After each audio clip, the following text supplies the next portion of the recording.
왜 나만 이렇게 힘들까? 혹시 이 생각해 보신 적 있나요? 밤 11시 48분, 불 꺼진 방에서 휴대폰 화면만 켜져 있습니다. 분명 오늘도 웃으면서 괜찮아 라고 말했는데 집에 오자마자 가슴이 쿵 내려앉습니다. 상대는 아무 일 없다는 듯 잠들었고 나는 혼자 대화 하나하나를 다시 돌려봅니다. 내가 너무 예민했나? 조금만 더 잘 맞춰줬어야 했나? 그런데 결말부터 말하면요. 당신이 약해서 지친 게 아닙니다. 너무 오래 내 마음보다 상대의 기분을 먼저 살피는 방식으로 버텨왔기 때문입니다. 2026년 기준으로도 하루는 여전히 24시간입니다. 그런데 우리는 그 24시간 중 상대의 표정, 말투, 답장 속도, 분위기까지 챙기느라 내 마음을 확인하는 시간은 10분도 못 남길 때가 많죠. 관계는 한 명이 100을 책임지는 일이 아니라 2명이 50씩 나눠드는 일이어야 합니다. 그런데 어느 순간 당신은 상대가 불편할까봐 10번 참고 내 불편함은 한 번도 말하지 못했을지 모릅니다. 괜찮아요. 그럴 수 있어요. 맞춰주는 사람들은 대체로 마음이 약한 사람이 아니라 관계를 소중히 여기는 사람들입니다. 문제는 그 따뜻함이 반복해서 자기 자신을 뒤로 미루는 습관이 될 때입니다. 오늘은 그 지점부터 천천히 되감아 보겠습니다. 왜 나는 잘해주고도 지치는지, 왜 상대에게 맞출수록 내 자존감은 작아지는지, 그리고 다시 나를 잃지 않고 관계를 맺는 첫 번째 루틴은 무엇인지요? 배경과 맥락. 혹시 이런 경험 있으세요? 상대는 괜찮아 라고 한 번 물었을 뿐인데 나는 벌써 상대 표정, 말투, 기분까지 계산하고 있는 경험이요. 밥 메뉴도 맞춰주고 약속 시간도 맞춰주고 대화 분위기도 맞춰주는데 이상하게 관계가 끝나고 집에 돌아오면 혼자 방전되어 있는 느낌. 괜찮아요. 그럴 수 있어요. 이건 단순히 착해서 생기는 문제가 아니라 오래된 관계 습관이 몸에 배어 나타나는 신호일 수 있습니다. 이 이야기를 이해하려면 1969년 미국 메릴랜드주 볼티모어로 가봐야 합니다.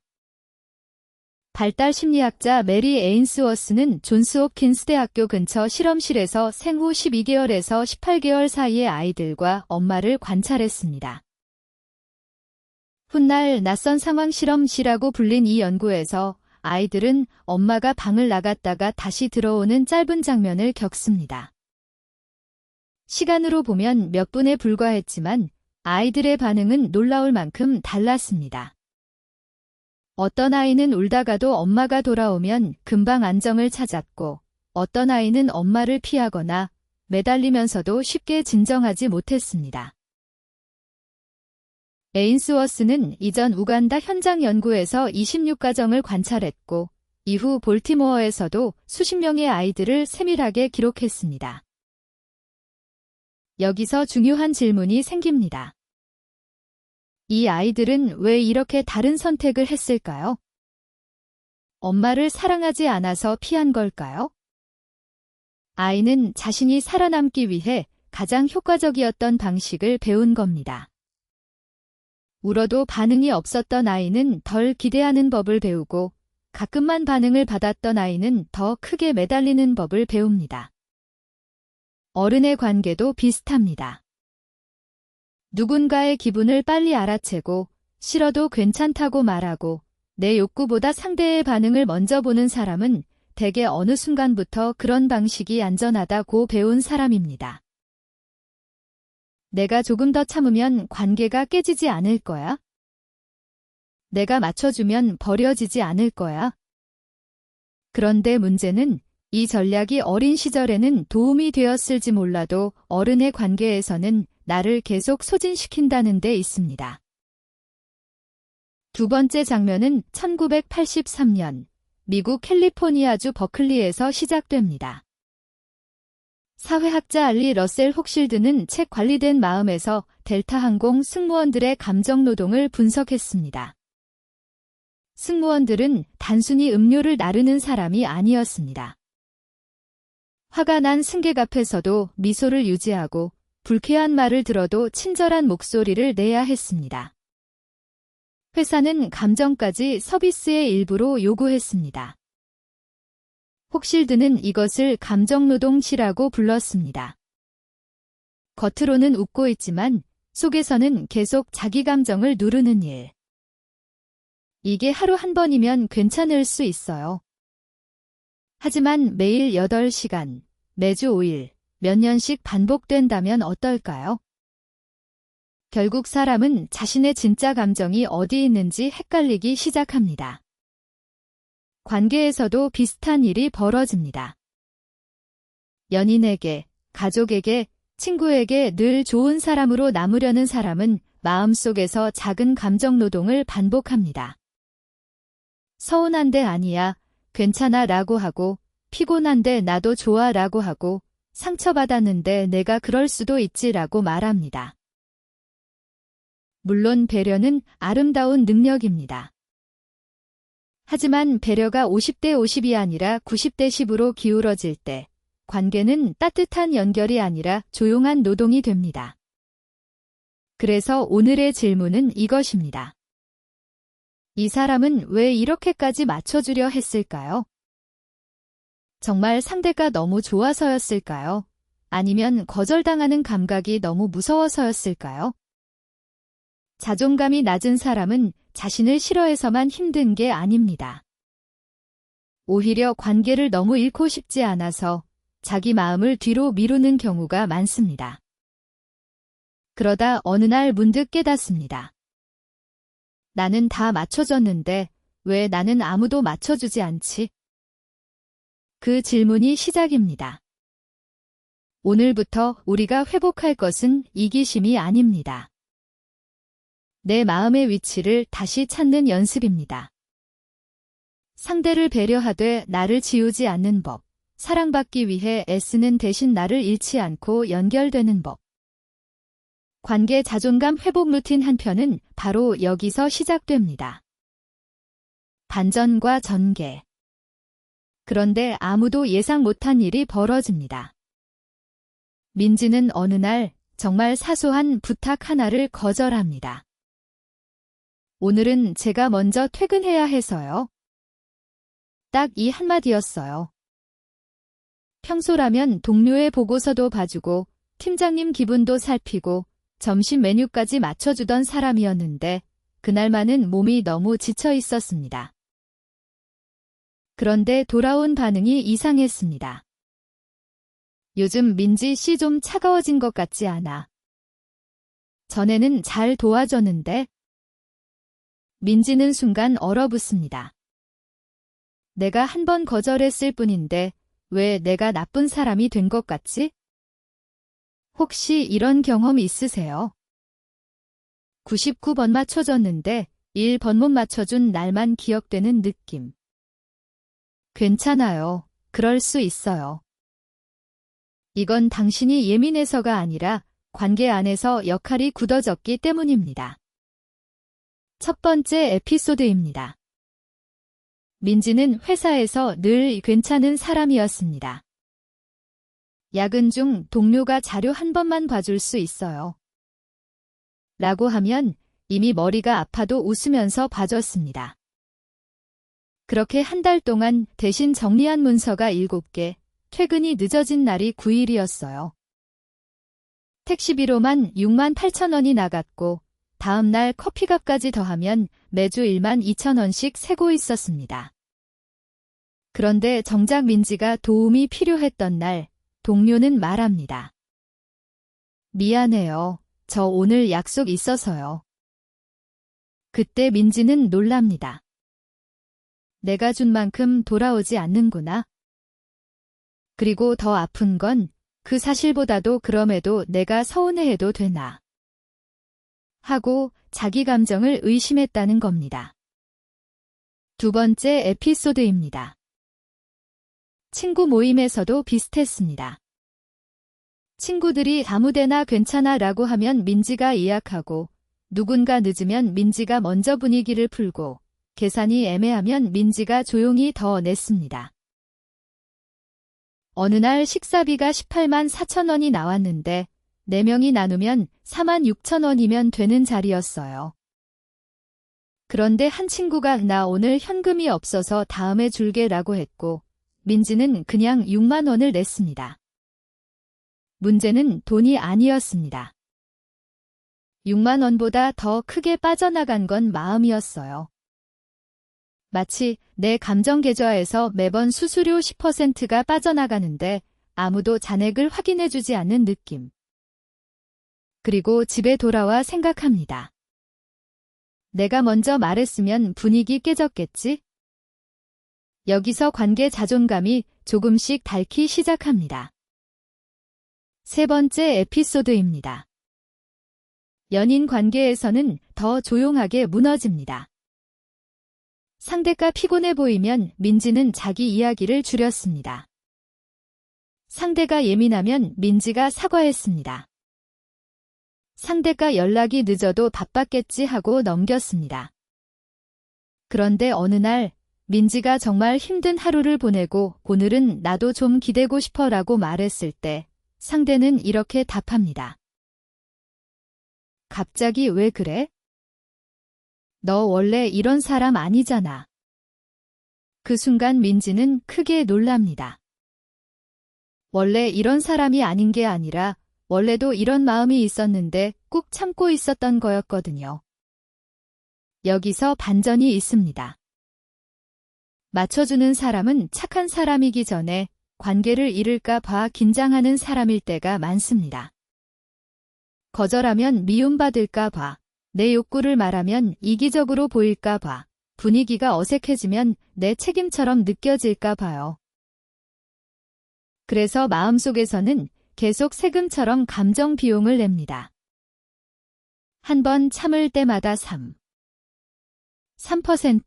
한 번 웃어넘길 때마다 7%, 한 번 내 마음을 뒤로 미룰 때마다 4%씩 자존감이 빠져나가는 것처럼요. 괜찮아요. 그럴 수 있어요. 당신이 약해서 그런 게 아닙니다. 오랫동안 좋은 사람들로 살아남는 법을 배운 겁니다. 다만 이제는 방향을 조금 바꿔야 합니다. 상대에게 맞추는 능력을 버리자는 게 아니에요. 그 능력은 따뜻한 재능입니다. 하지만 그 재능이 나를 계속 소진시키고 있다면 이제는 질문을 바꿔야 합니다. 상대가 불편하지 않을까? 에서 나는 지금 괜찮은가? 놀라운 건 이 질문 하나만으로도 관계의 공기가 달라진다는 겁니다. 처음에는 긴장됩니다. 상대가 실망할까 봐 무섭고 내가 너무 계산적인 사람이 된 것 같기도 합니다. 하지만 조금 지나면 알게 됩니다. 건강한 관계는 내가 무너져야 유지되는 관계가 아니라 내가 나로 있어도 남아있는 관계라는 거려. 그리고 그때 비로소 마음이 말합니다. 아, 내가 맞춰줘야만 사랑받는 사람이 아니었구나. 클라이맥스. 혹시 이런 경험 있으세요? 분명히 내가 먼저 맞춰줬고, 내가 먼저 이해했고, 내가 먼저 괜찮다고 말했는데 이상하게 시간이 지나면 마음속에 조용한 억울함이 쌓이는 경험이요. 두 번째 반전. 결국 진짜 이유는 이것이었습니다.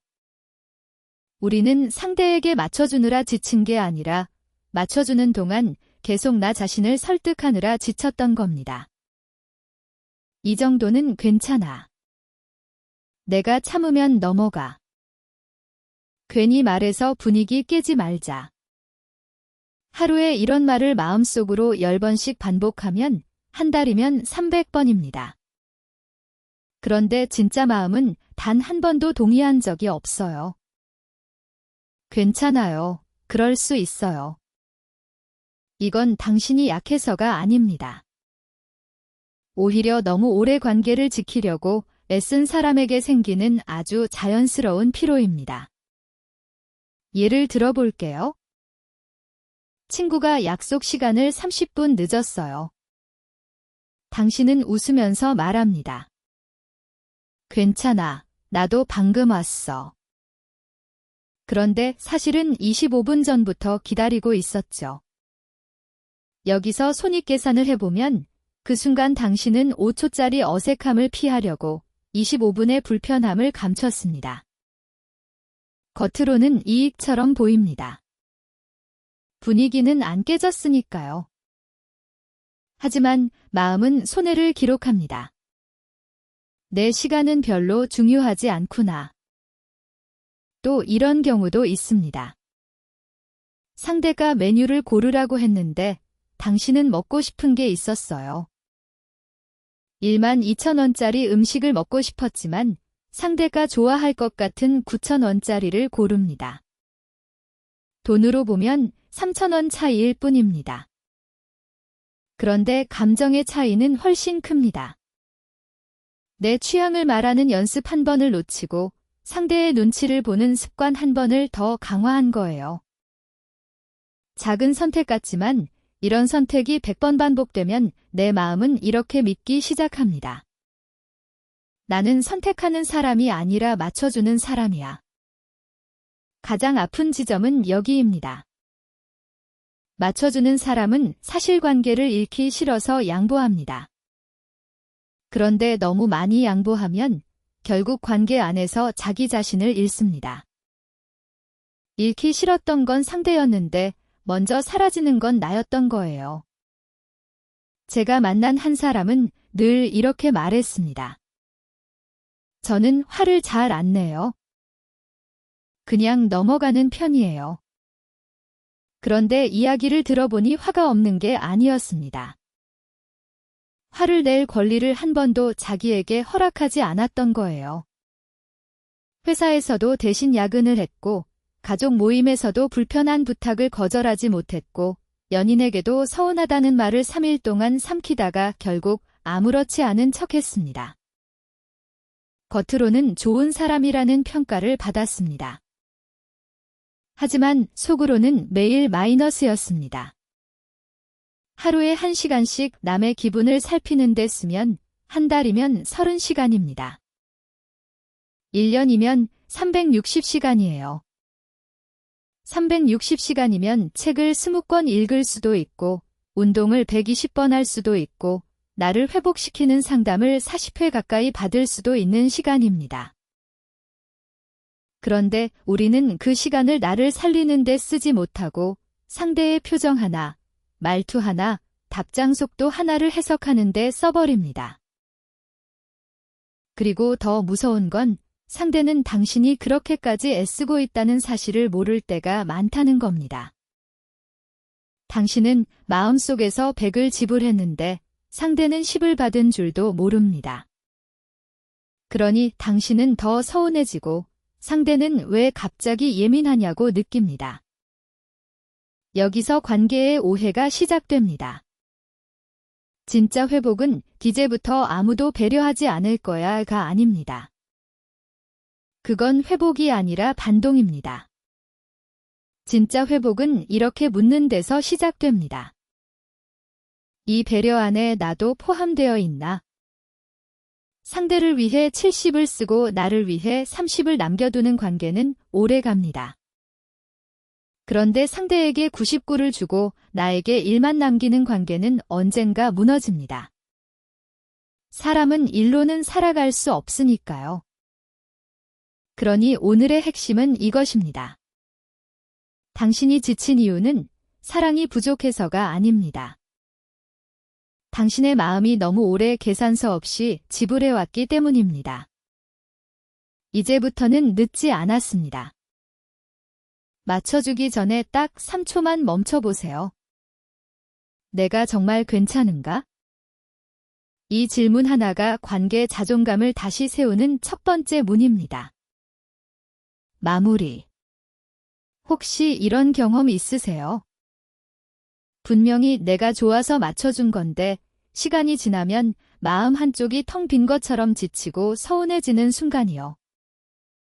괜찮아요. 그럴 수 있어요. 그건 당신이 예민해서가 아니라 관계 안에서 나를 돌보는 순서가 자꾸 뒤로 밀렸다는 신호일 수 있습니다. 오늘 우리가 함께 본 핵심은 단순해요. 상대에게 맞추는 마음 자체가 문제가 아니라 맞춘 뒤에 내 감정까지 내가 확인해주지 않았을 때 관계 자존감이 조금씩 다른다는 거예요. 오늘 밤부터는 딱 하나만 해보세요. 나는 지금 괜찮은 척하는 걸까? 정말 괜찮은 걸까? 이 질문을 마음속으로 한 번만 꺼내보는 겁니다. 댓글로 내가 관계에서 가장 자주 참고 넘기는 말이나 상황글 알려주세요. 비슷한 마음을 가진 분들에게도 닿을 수 있도록 구독도 눌러주세요. 오늘 이야기한 관계 자존감 회복 루틴 체크리스트는 설명란 링크 확인해주세요. 다음 편 예고 17회에서는 거절을 말해도 관계가 무너지지 않게 만드는 첫 문장을 함께 연습해 볼게요. 한국상담심리학회 https://크르크퍼 국가정신건강정보 포털 https://www 멘탈헬스 AP 사이칼러지 토픽스 https://www org 토픽스 설명란에는 참고자료와 관계 점검 체크리스트 링크를 함께 남겨두겠습니다. 지금 관계가 반복해서 힘들다면 저장해두고 대화 전 다시 확인해주세요. 구독해두시면 다음 회복 루틴을 이어서 보실 수 있습니다.